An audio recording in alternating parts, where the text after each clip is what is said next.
تیسری بات یہ بالکل سچی بات ہے کہ جو بدقسمتی سے ہمارے ہمسائے ملک کی لیڈرشپ ہے وہ کوئی میچور لیڈرشپ آپ اس کو نہیں کر دانتے. وہ سیاسی لحاظ سے میچور ہو سکتے ہیں بٹ جو لیڈرشپ کے ایک تشخص ہوتے ہیں, جو ایک لیڈرشپ کے ٹریٹس ہوتے ہیں, اس لحاظ سے آپ یہ نہیں کہہ سکتے کہ وہ ایک میچور لیڈر ہے. صحیح. ان کی طرف سے جو رسپانس آ سکتا تھا وہ ایسکلیٹ اتنی سوئفٹلی ہوا, یہ جو بھی واقعہ ہوا تو اتنی سوئفٹلی ایسکلیٹ ہوا تو رسپانس بھی کسی طرح بھی ایسکلیٹ ہو سکتا تھا.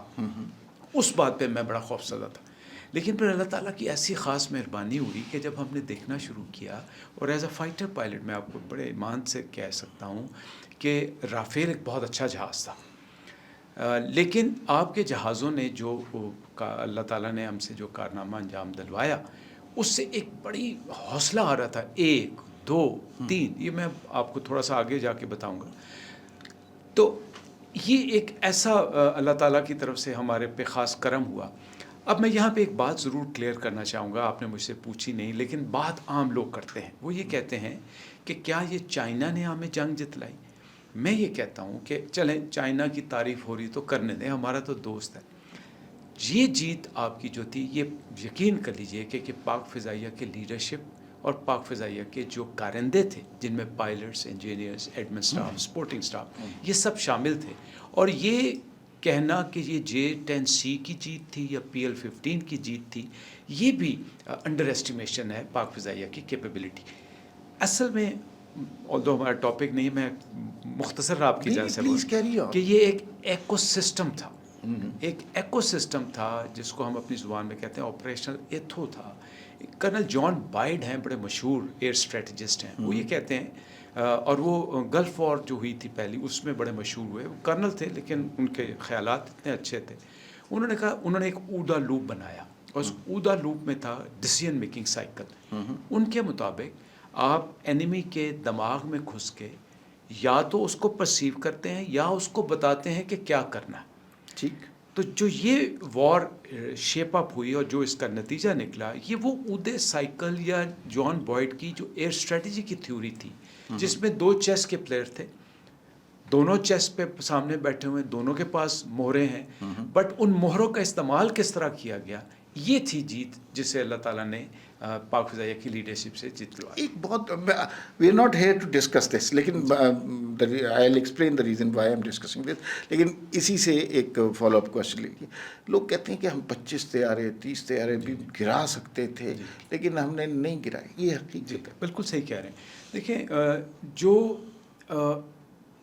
میں ایک بات اور آپ کی وجہ سے کہوں کہ جو مقابلہ ہوتا ہے وہ تعداد سے نہیں ہوتا, وہ قابلیت اور صلاحیت سے ہوتا ہے.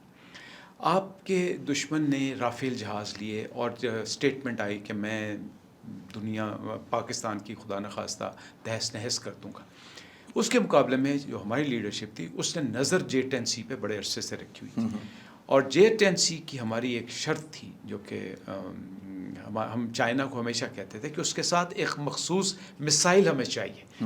ہمیں J-10C کے ساتھ BVR مسائل مل رہا تھا جو کہ SD-10 ہے اور جو کہ ہمارے پاس J-17 پہ پہلے بھی تھا, بٹ ہماری لیڈرشپ کا اصرار تھا اور اللہ نے کرم کیا, ہم اس میں کامیاب ہوئے. اب اس کو آپ نے ایڈاپٹ کیا, اس سے آپ نے اپنے لوگوں کی ٹریننگ کی اور اس کو آپ نے اپنے ایکو سسٹم میں انٹیگریٹ کیا.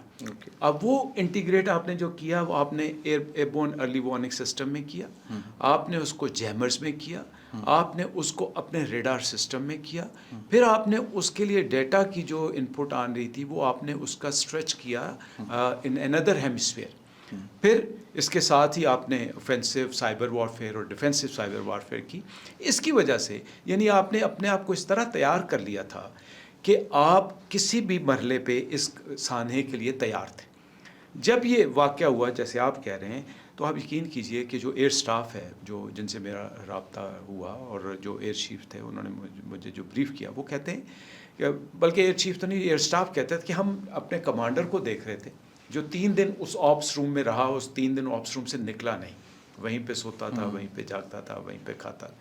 وہ یہ کہتے ہیں کہ انہوں نے اس طرح اس سارے وار سنیریو کو کنسیو کیا ہوا تھا کہ جو موو انڈیا چلتا تھا یوں لگتا تھا کہ ایئر چیف کو اس سے پہلے یہ اندازہ تھا تو وہ جو ہم بات کر رہے ہیں، جب یہ جہاز اترے تو یہ دنیا کی تاریخ میں ایریل وارفیئر میں پہلی دفعہ ہوا کہ آپ نے ایریل وارفیئر کو ملٹی ڈومین اسپیکٹرم میں لے گئے، اور وہ ملٹی ڈومین اسپیکٹرم جو تھا وہ اسپیس سے شروع ہو کے گراؤنڈ تک رہا۔ اب اس ملٹی ڈومین اسپیکٹرم کو جب آپ نے امپلیمنٹ کیا تو یہ جو میں نے آپ سے پہلے بتایا کہ یہ ایک شاک اور ایک ڈسیپشن ٹیکنیک کے تحت ایک جو دشمن تھا اس کے لیے ایک متحیر انگیز واقعہ تھا۔ تو اس میں جب آپ اپنے پائلٹس کو لانچ کیا، جن کو آپ نے پہلے سے بریف کیا ہوا تھا، جن کو آپ نے پہلے سے تیار کیا ہوا تھا، اور آپ کے کنٹرولرز وہ سارے آپ کے ساتھ تھے، تو آپ نے بہت سارے جہاز لاک کر لیے۔ اب جب آپ کے جہاز لاک ہو گئے تو اس میں ایک اور آپ نے جو سسٹم کیا تھا، جب آپ ٹریننگ کر رہے تھے تو آپ اپنی ٹریننگ اس طرح کر رہے تھے کہ آپ کے ریڈار کی صلاحیت دشمن پہ واضح نہ ہو۔ اس کے کئی ٹیکٹکس ہوتے ہیں، اس ڈیٹیل میں نہیں جاتے، لیکن ان کی بدولت ہندوستان کے فضائیہ کے لیے یہ شوق تھا۔ ان کی جو ایسٹیمیشن تھی، جو پریپریشن تھی، وہ رینجز نہیں تھی جس پہ ہمارے پائلٹس ان کو لاک کر رہے تھے۔ اب ایک اور بڑی مزے کی اور جو بڑی کانفیڈنس والی بات تھی پائلٹس کے لیے، ان کو الاؤڈ تھا کہ آپ نے پوچھنا نہیں ہے، جب آپ کو موقع ملا آپ نے شوٹ کر دینا، اور یہ پائلٹس نے کیا، اور اس پہ ان کو گراؤنڈ سے مبارک اور سلامت اور موٹیویشن کے اسی وقت سلوگنز بھی آ رہے تھے۔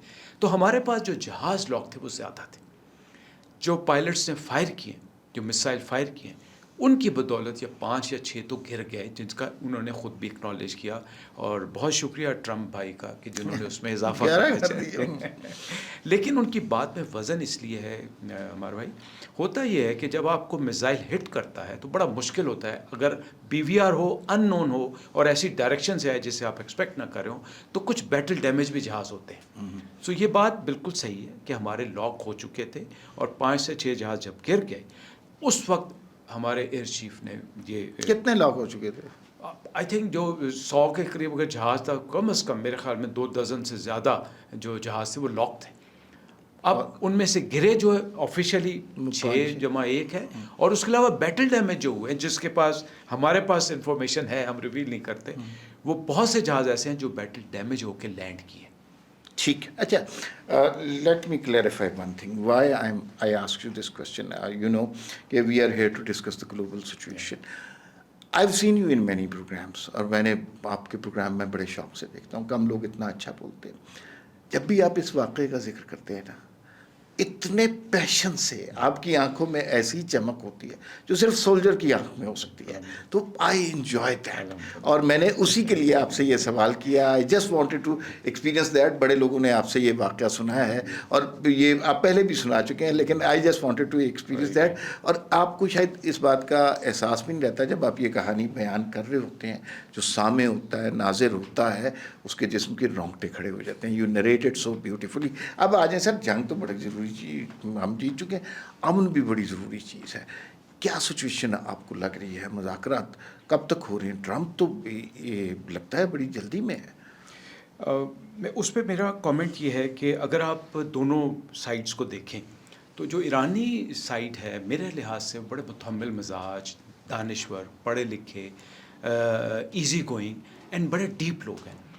اگر آپ میں بھی 2-3 دفعہ ایران گیا ہوں، جن لوگوں سے میرا رابطہ ہوا، جن سے میں نے سمجھنے کی کوشش کی، وہ یہی کہتے ہیں، بلکہ ایک دن ایک وزیر صاحب تھے، وہ کہنے لگے کہ میں ان سے گیس کے اوپر ڈیل کرنے گیا، اور اس واقعے کو میں جو بارک اوباما کے سیکرٹری آف اسٹیٹ تھے، ان سے انڈر سیکرٹری تھے، بعد میں جو بائیڈن کے وہ سیکرٹری آف اسٹیٹ بن گئے، جنہوں نے وہ ڈیل میں بڑا، وہ یہ کہتے ہیں کہ کئی دفعہ ایسا ہوتا تھا کہ ہم جب نیگوشیٹ کر رہے ہوتے تھے تو ہم کہتے تھے یہ بات آگے نہیں بڑھ رہی، ہم واپس جا رہے ہیں، اور جہازوں میں اپنا سامان رکھ لیتے تھے، تو پھر کال آتی تھی ایرانین سائڈ سے واپس تشریف لے آئیں۔ یہ میں نے خود بھی دیکھا کہ جب آپ ان سے ڈیل کرنے جاتے تھے، وہ بڑے ٹھنڈے مزاج کے لوگ تھے، لیکن بڑی ڈیپ سوچ تھی، اور بڑی ایک جسے کہتے ہیں نا فراست اور تحمل کے ساتھ آپ کی بات سن کے، ان کو کوئی جلدی نہیں۔ دیکھیں 47 سال یا 49 سال انہوں نے اس چیز کو برداشت کیا، سینکشنز کو۔ اس کے مقابلے میں جو ہمارے دوست محترم ہے ٹرمپ صاحب، وہ انتہائی معذرت کے ساتھ، ہماری الائنمنٹ تو ہے ان کے ساتھ، ناقابل اعتماد،